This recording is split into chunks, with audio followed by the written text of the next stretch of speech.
Hi everyone, my name's James, I'm from Copper Candle, and it's my pleasure to be one of the writers at Light and Sound International magazine.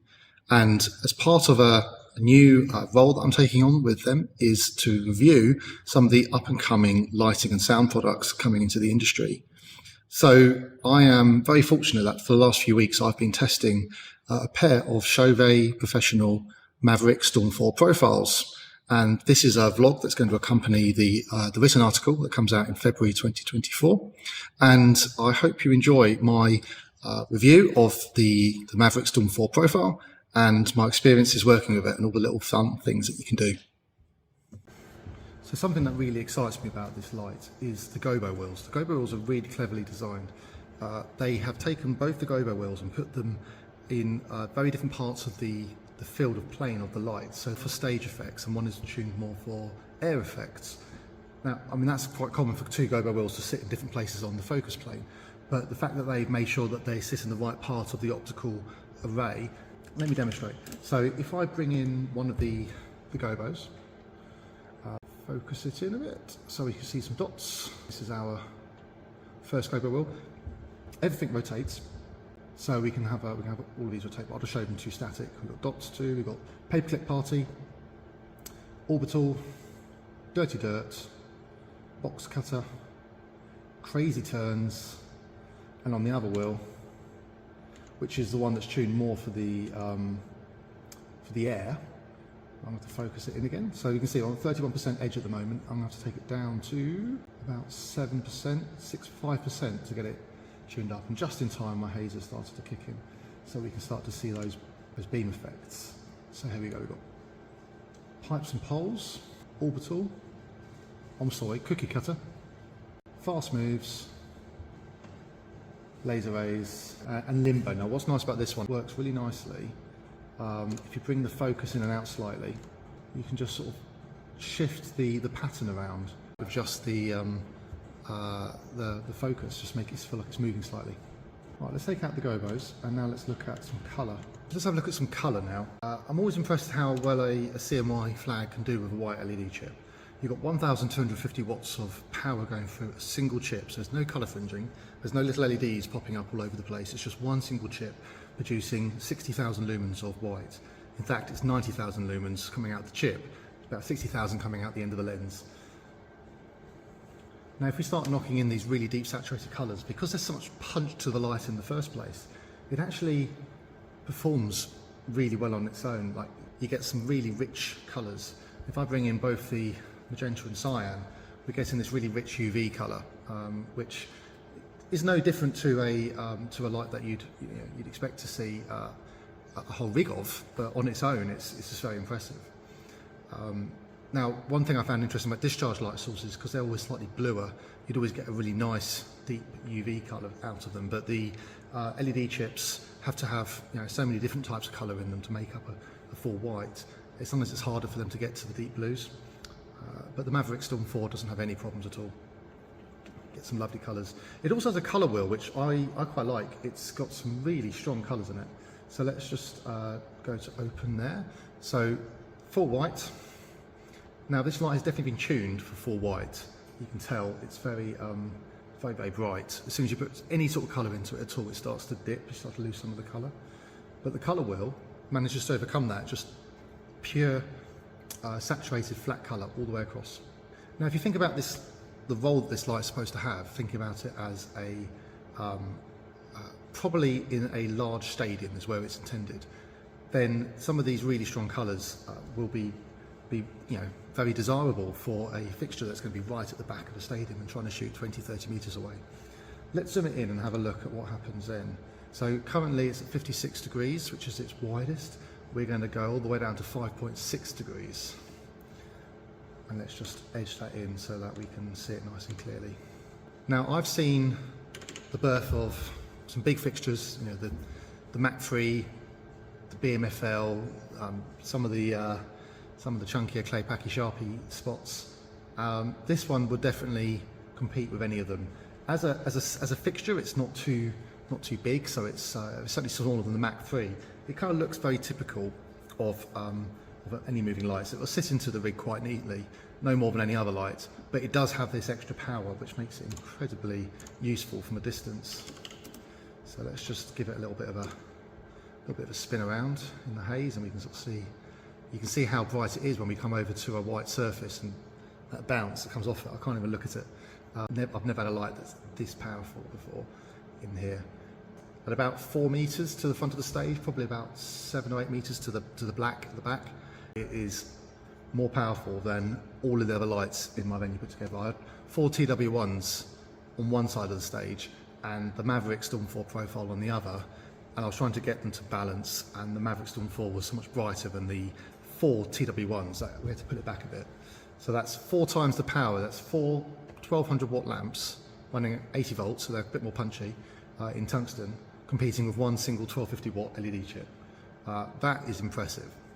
I want to have a look at the shuttering now. The shuttering is, in my opinion, this product's party piece, because it's not that easy. It's not that easy to get a good shuttering system into a light with this much power. I remember the VL1000 AS was the only choice we had for a long time. The Mac Viper, introduced some framing shutters, but it was never as good as the VL1000 for its really wide beam and the ability to shutter it. The thing that made them so terrible for so many people was the banana edges. This light does not have banana edges. Let me demonstrate. I'm going to start bringing in some of my flags. These are really smooth and easy to use. Some flags can be a little bit complicated, should we say. You think you're pushing it around, you think you're going the right direction, and you just can't figure it out. So I'm just going to sharpen it up. It's quite useful that they're not facing the wrong direction as well when you start, which I'm not going to name any manufacturers that have that, but you know which one I'm talking about. So I'm going to pull the shutter angle around. It's all nicely labelled on the EOS. They've already had a profile nicely made. Thrust does exactly what you think it's going to say, and angle, again, exactly what you think it's going to be. None of this, A and B and which one's which. Just keep sharpening it up as I get closer to the right part of the stage. And let's give us some thrust on the next one. Coming straight in. And my light's slightly to the side, so we've got a bit of an angle there.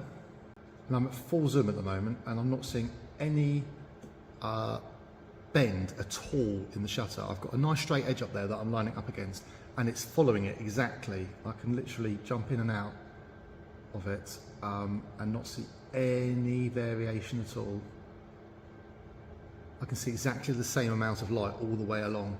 Got this incredible 16-bit shuttering here, so I've got so much fine control. I can really tidy it up. The only problem is that I brought my winch bar in so I could actually get to it for the demo, and now the winch bar is moving because I was spinning the light around. So that's the only movement I'm getting at the moment. Let's just bring in the sides, and then I'm going to do something really clever. Now I can't actually see the side of the stage on that side, so I'm going to assume that's in the right place. And bringing in the other shutter, thrust.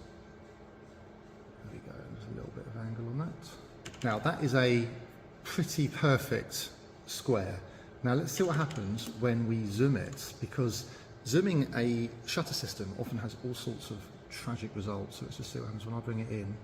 The aspect staying very, very, very close, and it's sort of gone back into focus again at one point there as it went through the focal plane.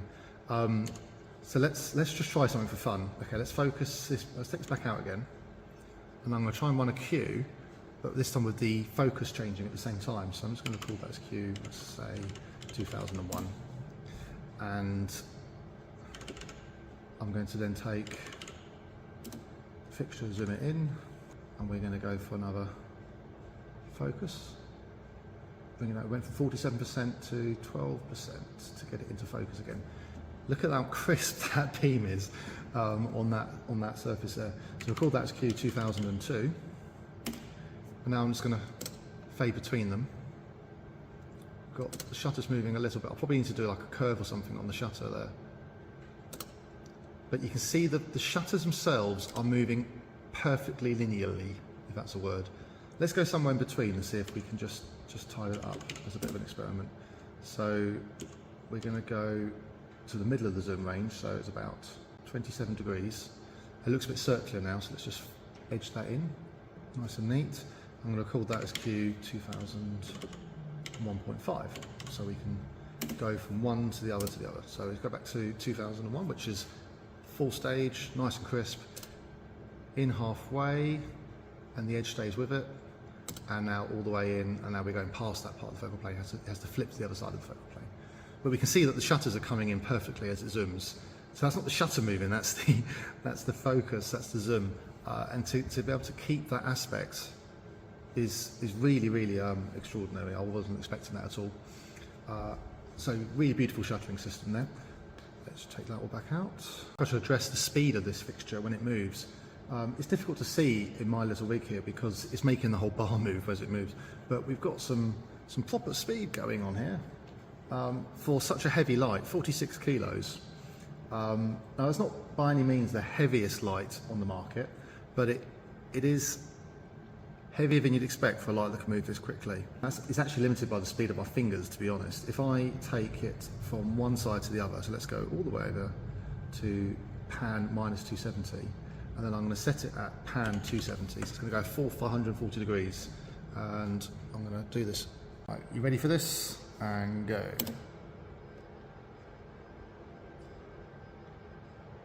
That is quick, really quick.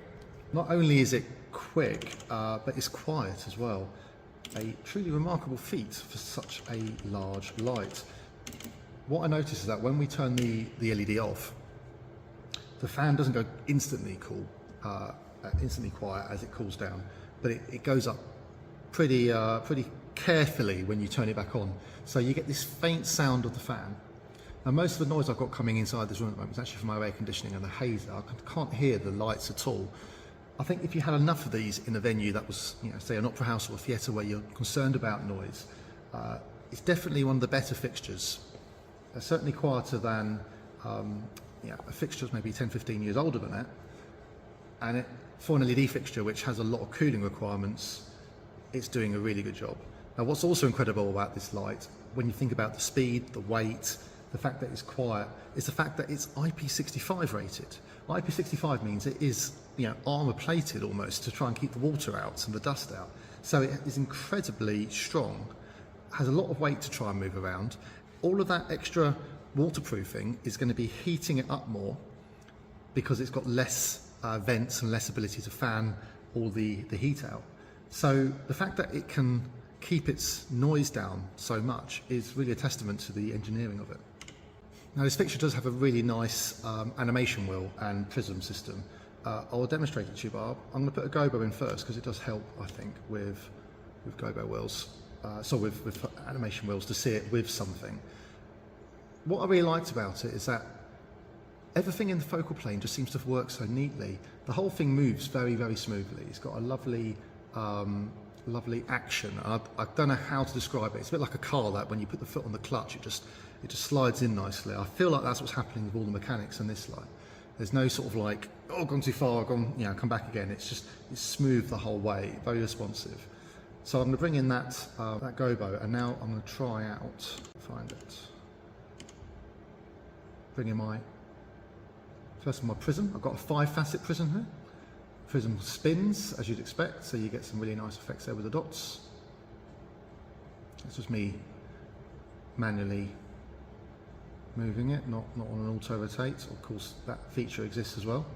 Let's take it back out, and I've also got a 2-facet prism, which is better at doing linear positions, so I can sort of lay it out across the stage or up and down the stage. So you get that, a little bit of extra distribution. It goes a little bit wider, so you get more width out of it. So for a small stage like mine, I can wash the entire stage quite nicely. And it's doing the job of what I would have considered to be the job about 12 Source 4s, if I'm honest, with a Gobo in, and it's doing it all by itself. With the beam splitter in, which is obviously doing a lot of work. This is a 5-facet linear prism, so it's 2 5-facet prisms. One is circular and the other one is linear. And then let's look at the animation wheel. See if I can find it. So the animation wheel works really nicely in combination with the Gobos. I've got this beautiful water effect out of it as it was spinning. It's really hard to see what it's doing. Now if I put the animation speed up, again, it goes from very, very slow to very fast, and you've got lots of fine control in there to pull it around to get exactly the speed you want. Let's just move the focus around so we can see how that works. We get a nice bit of movement there with the gobo just slightly out. Now it looks like it's spinning. A lot of that movement's coming from the gobo and the animation wheel. I'll demonstrate by just speeding the animation wheel up a bit. So nice flame effects, water effects, you know, you can have loads of fun with this one. And the way they work together is really beautiful. Let's change the gobo to something else and then open. Now if I put a colour into this as well, which is what I was doing before, get a little bit of cyan in it, a bit of yellow to make it greeny. I've got a very sort of film noir water look now, and it's a very, very immersive effect and doesn't lose too much of its intensity. You think we've got a gobo wheel, an animation wheel and two colour flags in there, and they're all competing and they're not reducing the intensity that much. And we've got a little bit of ripple going on here where the animation wheel's still running. It's quite interesting, just on the edge of the beam. Let's take that out. Now this fixture also has two frost wheels.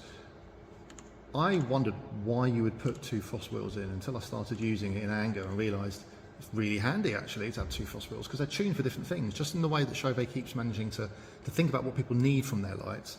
The two diffusions do something different. So in open white, it doesn't really look like it's doing very much. Just in full open, it's just not that effective. Now we are getting, the second wheel is doing something on the edge of the beam.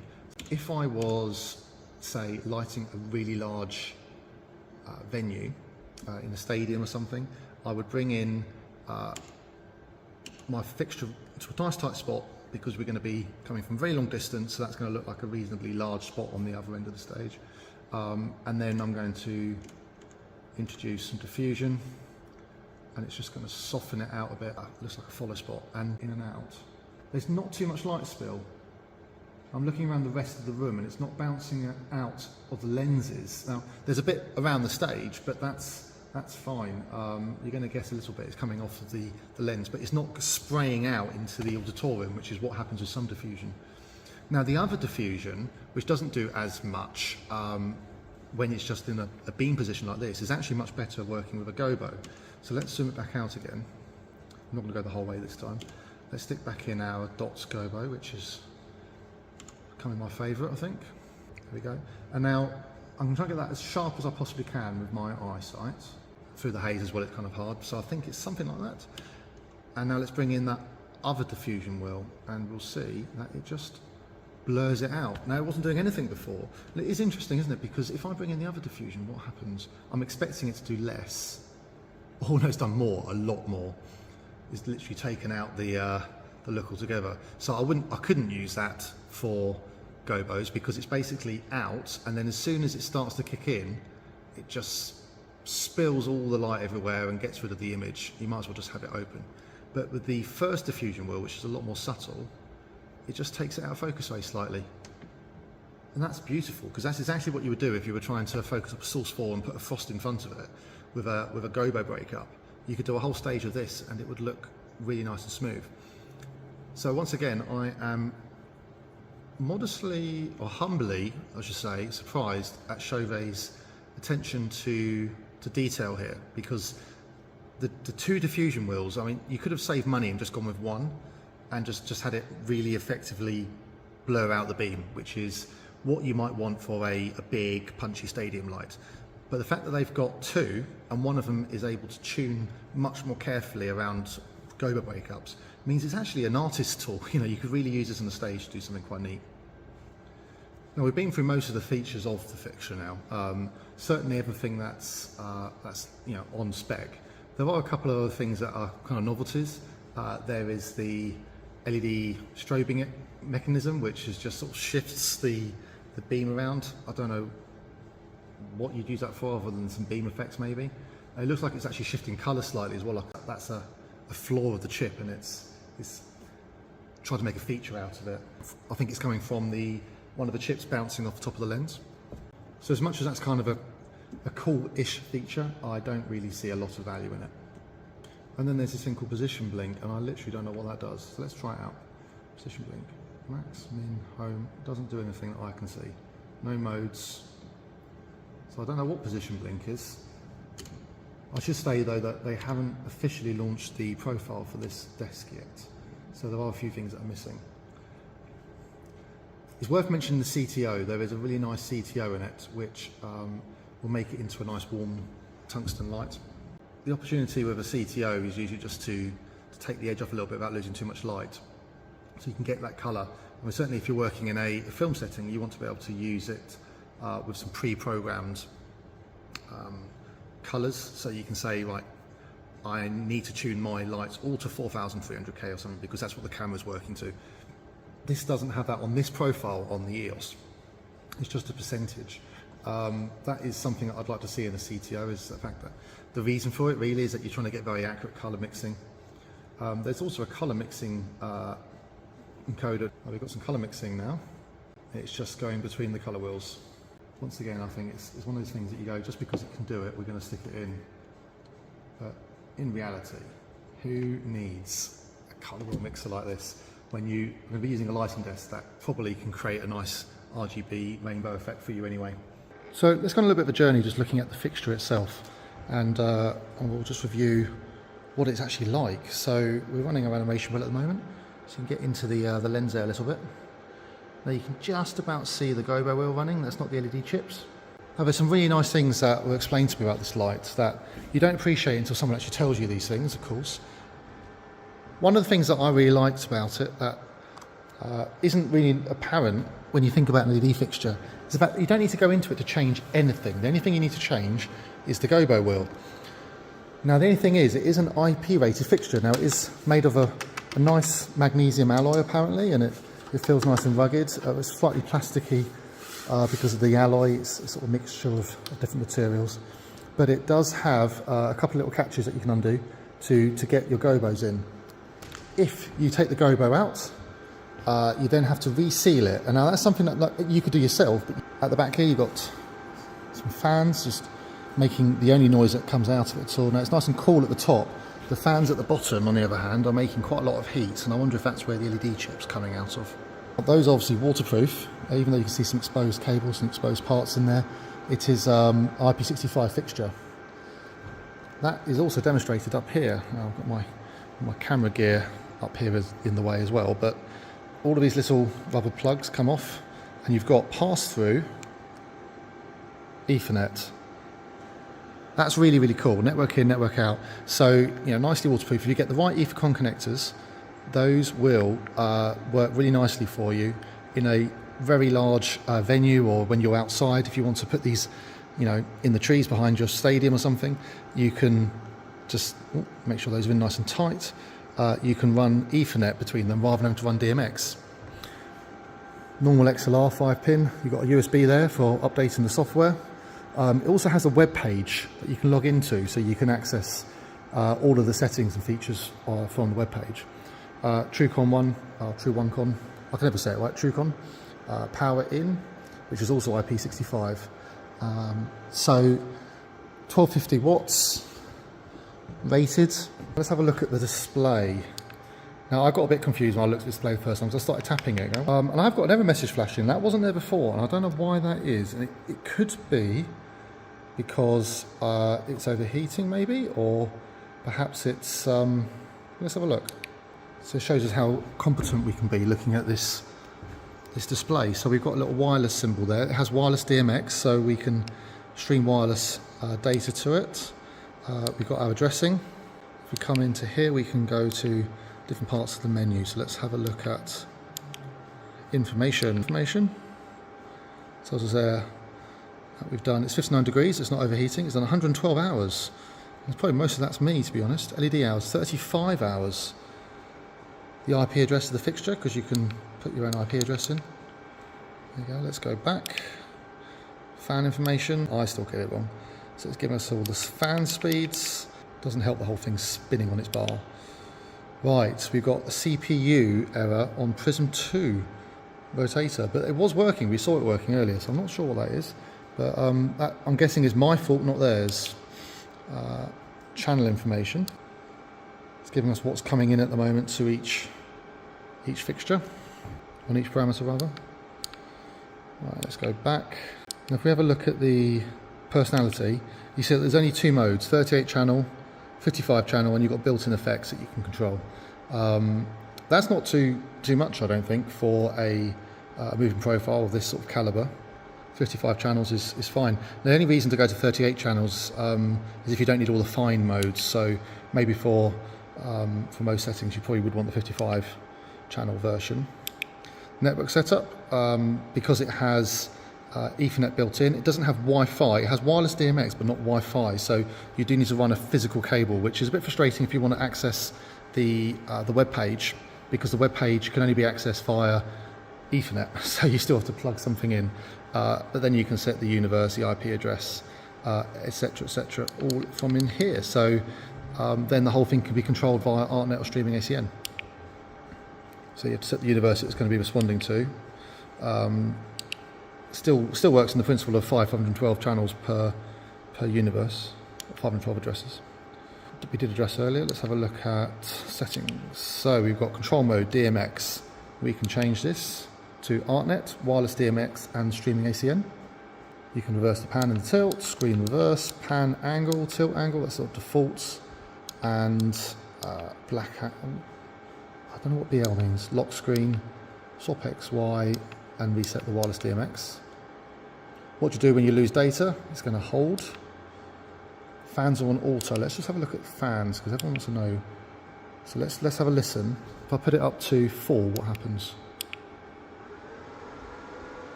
So we heard a distinct increase in speed in fan noise.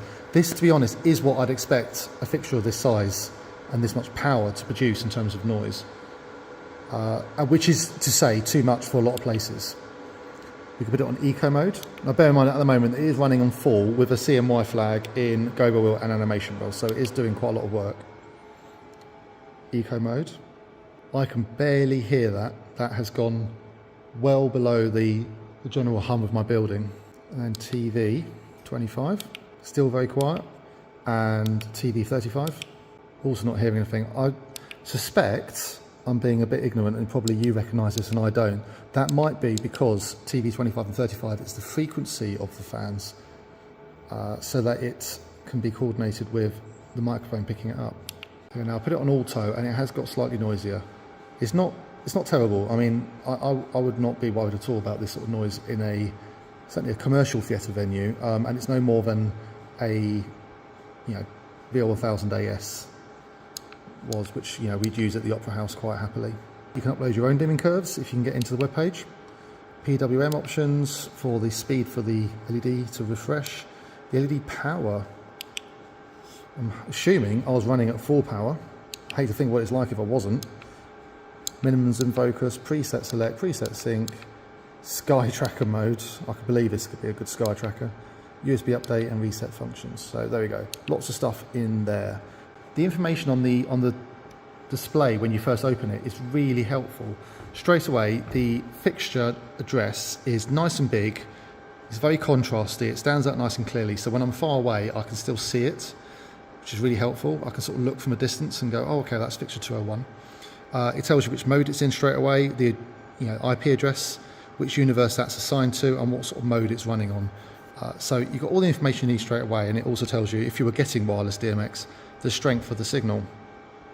And I'm very sorry, CHAUVET, for the error message which has come up just as I'm reviewing this. It's been running in this venue for 4 weeks without a single problem. And the screen has an auto power off as well, so you can turn it back on again.